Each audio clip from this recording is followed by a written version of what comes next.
നമസ്കാരം, ഞാൻ രമേശ്. ഏകദേശം 100-150 വർഷം പഴക്കമുള്ളൊരു വീടാണ് ഇന്ന് ആൾ താമസിക്കാനില്ലാതെ പൊളിച്ച് കളയുന്നത്.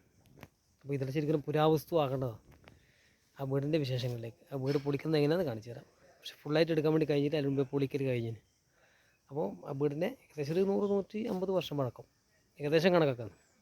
അപ്പോൾ അത് ഇന്നോ നാളെയോ കൊണ്ട് അത് നിലം പരിച്ചാവും. ഇവിടെ ഒരു ഓർമ്മ മാത്രമേ മാറും. അതിൻ്റെ വീട് ഞാൻ കാണിച്ചു തരാം. ഓക്കെ, പകുതി പൊളിച്ച് കഴിഞ്ഞതാണ്. ആദ്യം എനിക്ക് വരാൻ വേണ്ടി കഴിഞ്ഞില്ല, എന്നാലും എൻ്റെ ബാക്കി ഭാഗം.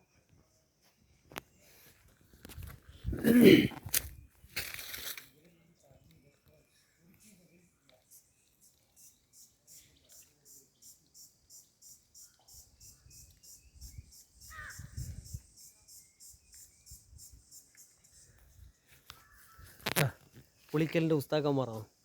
നമ്പർ 1 പുളിക്കൽ. ഇവരുടെ സാന്നിധ്യത്തിലാണ് ഇപ്പം പൊളിക്കൽ നടക്കുന്നത്. ഏകദേശം 100-150 വർഷം പഴക്കമുള്ളൊരു വീടാണ്. ഒരു അത്ഭുതം തന്നെയാണ്. പക്ഷേങ്കിൽ താമസിക്കാൻ ആളില്ലാതെ കൊണ്ടായിരിക്കാം ഇപ്പോൾ പൊളിച്ച് മാറ്റിക്കൊണ്ടിരിക്കുകയാണ്. 100-150 വർഷം പഴക്കമുള്ള ഓടും അതുപോലെ കഴുക്കോലി ഇങ്ങനെയുള്ള സാധനങ്ങൾ ഒക്കെയാണ്. ഇതാ വീടിൻ്റെ മുൻവശത്തെ വാതിൽ കട്ടിള, അതാ കൊത്തുപണികളോടുകൂടി കട്ടിള. ഇതിൻ്റെ പ്രത്യേകത എന്ന് പറഞ്ഞാൽ ആദ്യം തന്നെ നമ്മൾ കാലെടുത്ത് വെക്കുമ്പോൾ ചെറിയ കട്ടിലയും പിന്നെ വലുതുമാണ് ഉണ്ടാവുക. ഫുള്ളായിട്ട് കാണാൻ വെക്കില്ല, മണ്ണ് വീണതുകൊണ്ട്. 2 തലമുറ, ഏകദേശം 2-3 തലമുറ കഴിഞ്ഞ വീട്. ആ വീട് ഇനി ഒരാഴ്ച കഴിഞ്ഞൊരു പക്ഷേ ഇവിടെ ഭൂമി മാത്രമേ മാറും.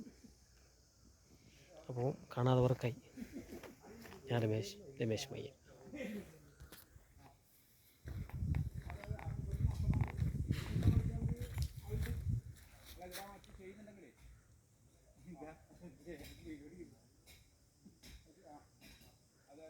ആ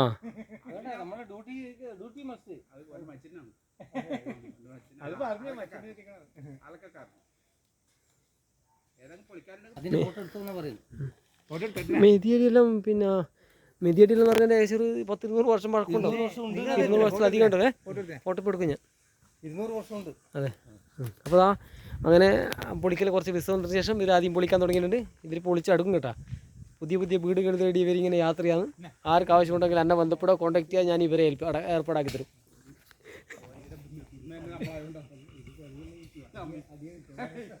പുതിയ വീടുകൾ തേടിയിട്ട് പോകുന്നു.